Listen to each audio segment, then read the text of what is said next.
Psychologists have known for some time that we have two operating systems for processing information within the brain, working at the same time but doing very different things with the same information: the conscious and the unconscious. The conscious is part of our new brain, developed fairly recently.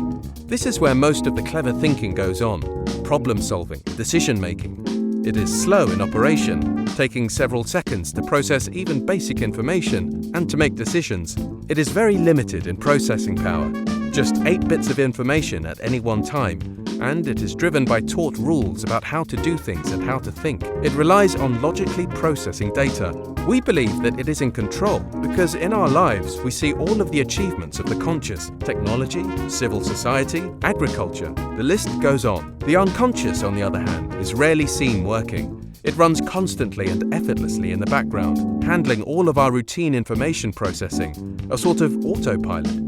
Instead of being slow and data-driven, it is incredibly fact and intuitively driven. It is a processing method needed by our ancestors to make rapid survival decisions. Brain scan evidence shows it processes information in people in as little as 30 milliseconds, 10 times faster than our eyes can even process the person's face. It has much more processing power than the conscious, 200,000 times more. Psychologists say that what the brain fires together, it wires together. In other words, when it often sees two things occurring together, like women with children or women receptionists, it creates a strong neural connection in the brain, which it can use in the future. For example, when it sees women, it thinks children, and when it thinks children, it makes the connection to women. This is very convenient for the brain. It prevents it having to use the conscious to think about every new person or situation as unique. The brain makes these neural connections from the patterns we see in our lives, but also from the media we absorb and what the people we care about say, as well as our upbringing. Once wired, they are hard to unwire, and we can use them automatically and without knowing it. It is our caveman or cavewoman brain.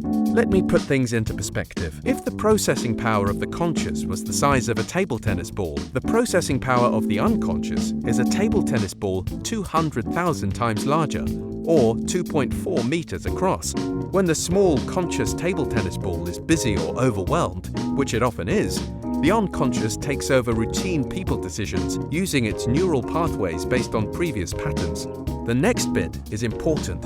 Our unconscious creates super fast connections between groups of people: old, young, black, white, with tattoos, wearing funny t-shirts, having a particular accent, from a particular area or country, educated at a particular school or university, and good or bad ideas the psychologists call constructs. These super fast links are used to make rapid people judgments below the level of our subconscious. The conscious thinks it is in control, but the unconscious calls the shots and leaves the conscious to believe it is in control by rationalizing decisions the unconscious has already made. These super fast people decisions are useful in making our lives run smoothly. Most of the time they are good enough, and our ancestors avoided the saber-toothed tiger or lion. But these days, our people decisions result in real impacts on the lives of real people. Who gets the job? Who gets the most rewarding work? Who gets the best pay or bonus? And who gets promoted or fired? We tend to wire more positive connections for people who are like us,